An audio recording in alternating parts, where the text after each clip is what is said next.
You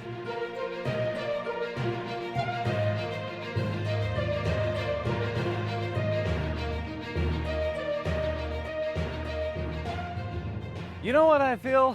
When two big automotive manufacturers come together, it could be a big win or a major disaster. When I heard the Mazda partnering with Toyota, I thought, it's gonna be a big win for everyone.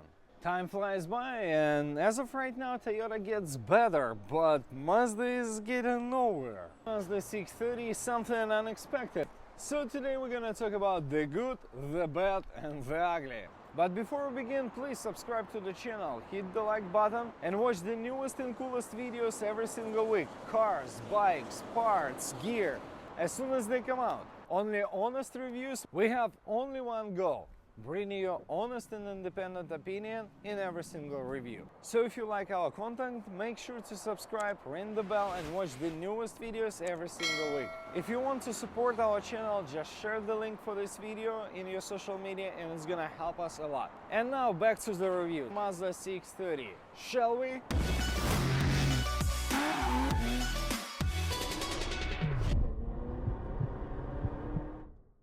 When it comes to style, I absolutely love it. This Mazda Red suits any Mazda vehicle. Even though you have to pay additional $595 for this paint job, it's totally worth it. I feel like somewhere in the Mazda office, in the Mazda HQ, somebody said, "We need a new vehicle, quickly!" How?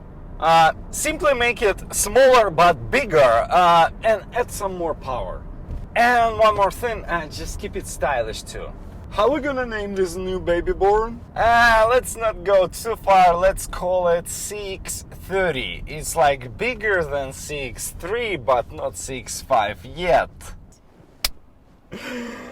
Come on, Mazda, you can do better than that. I mean, seriously, can you tell from the distance you see CX-3 or CX-30 coming up? It's like 3 inches longer wheelbase than CX-3 and still 2 inches shorter than CX-5. I mean, you got an idea.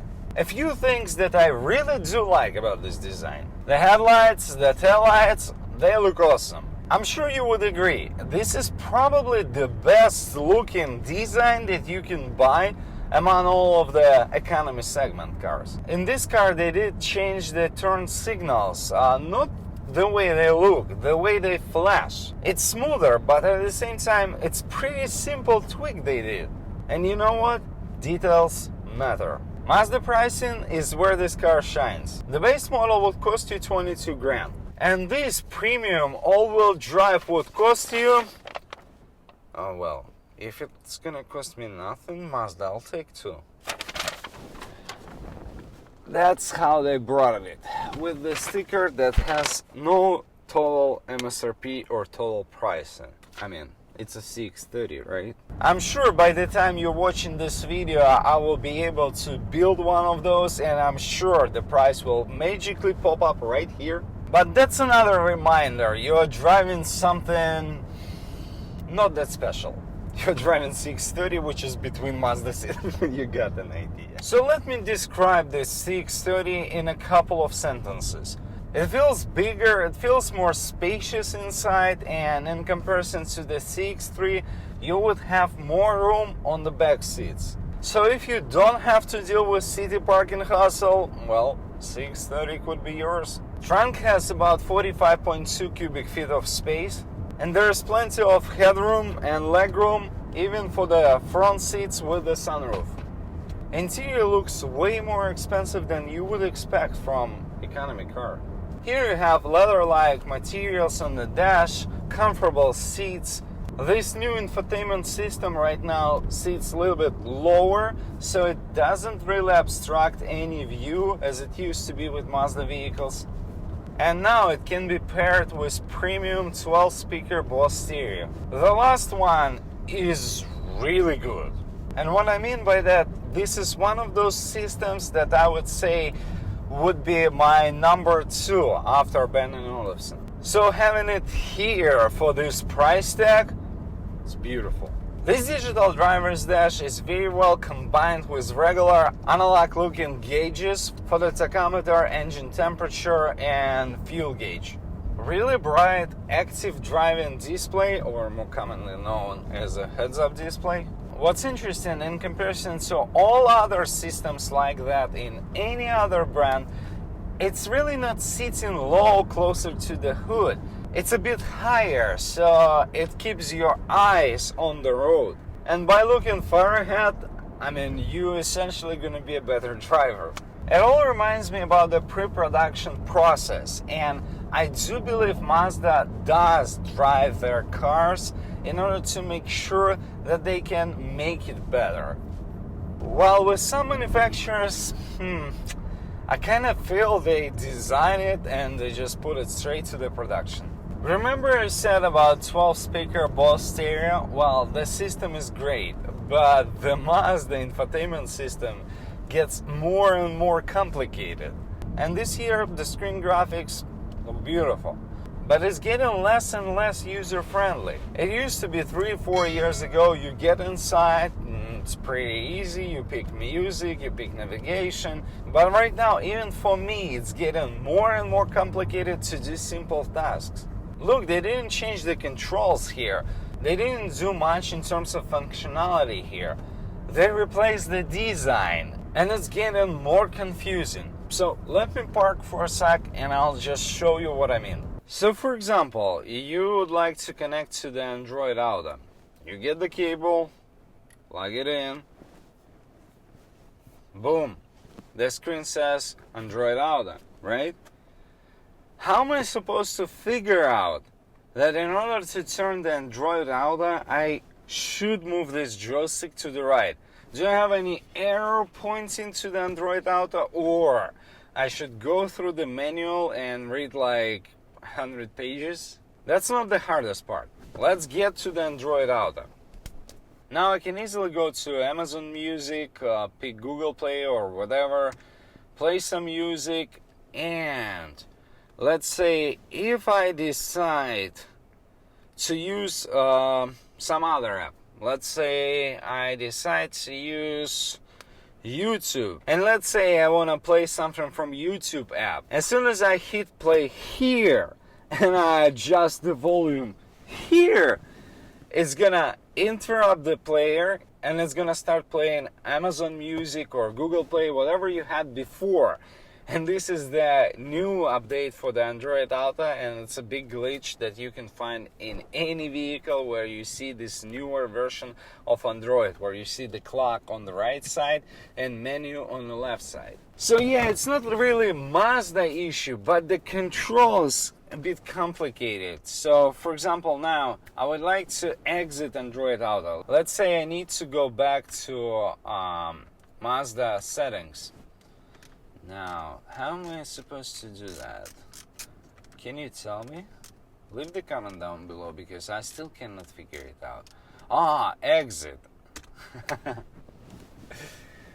Alright. And let's say you got to the Mazda app. Right now, you cannot really see your average gas mileage on your digital display, on your digital driver's dash. Right now you have to go through the menu to see this number, 24.4 miles per gallon on average. Because Mazda wants to hide this number, and I can tell you why. In my opinion, the current ratings in terms of the gas mileage for this car is a little bit on the higher side, and I do like the new engine, I do like more power, but it's not really as efficient as they claim. So enough of it. It's not really user-friendly, it's easy to read, it's very clear design, but I do believe they can make it even better.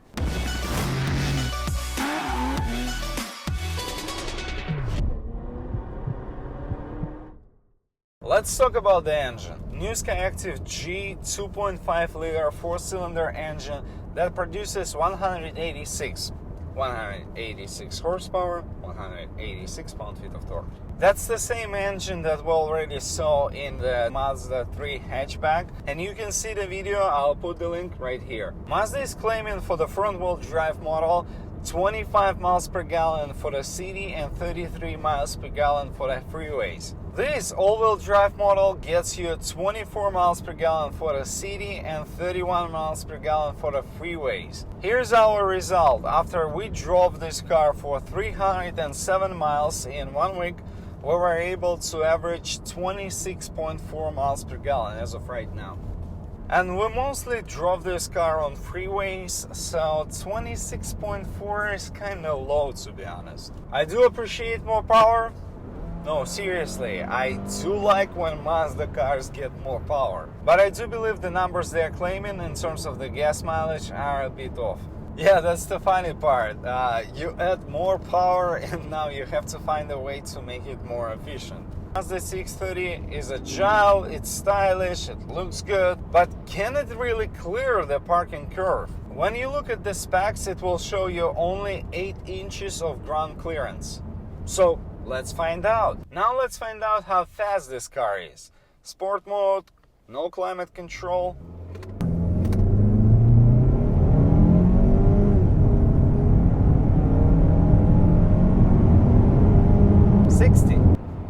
This engine is not gonna blow your socks, don't get me wrong, but it's pretty fast for the average crossover. I mean, in a good day with empty gas tank and a driver that weighs roughly 120 pounds, I don't know, maybe some 12-year-old kid, you can get the Mazda numbers that they're claiming, roughly 7.5 seconds 0 to 60. So you know about the infotainment system, you know about Android Auto, Apple CarPlay. What about the apps? Right now, every single manufacturer has one of them. Yes, you can download Mazda Connect. And when you do that, you can pair your phone with the app, and this is essentially going to be your another key fob. What's really interesting, when you look at the key fob, you don't have any remote start. So it's a stylish key fob. It actually looks like Volvo. But anyways, Mazda Connect app will allow you to remotely start your car, unlock the doors, get the information in terms of the service, and even locate the vehicle if you for some reason don't know where your car is. I said Volvo, and I would like to talk about safety features. That's one of the downsides of this 2020 Mazda CX-30. Yes, it's got blind spots that are also projected on the heads-up display. Yeah, it's got adaptive cruise control, but the steering assist feels like from 5 years ago. It's not really keeping you in the lane. In fact, right now I got it on 40 miles an hour and it's not working at all. And I'm driving one lane, one direction. I have a clear white and yellow line and it's not even working at all. Now let's talk about driving experience. Well, when you take corners hard, it understeers badly. This all-wheel drive system transforms the torque pretty slow and it feels more like a front-wheel drive car. Not even close to Mazda 3 hatch that we recently drove and not even comparable to the Miata. To be honest, last two vehicles raised the bar in my head and I was expecting more from this Mazda CX-30.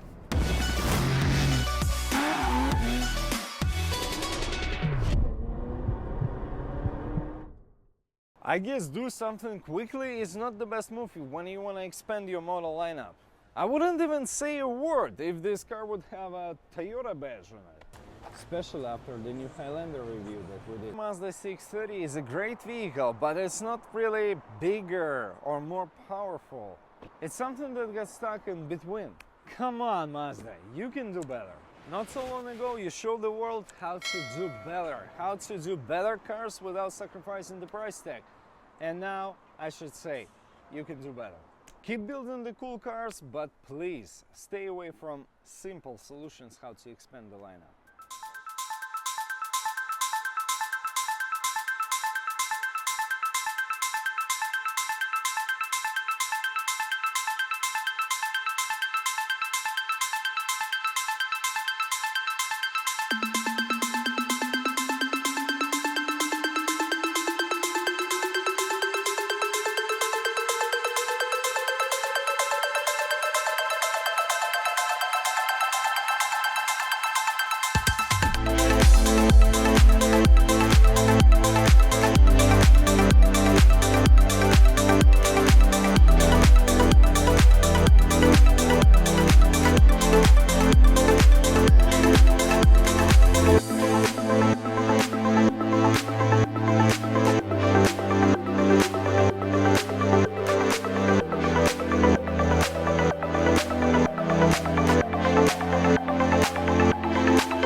you.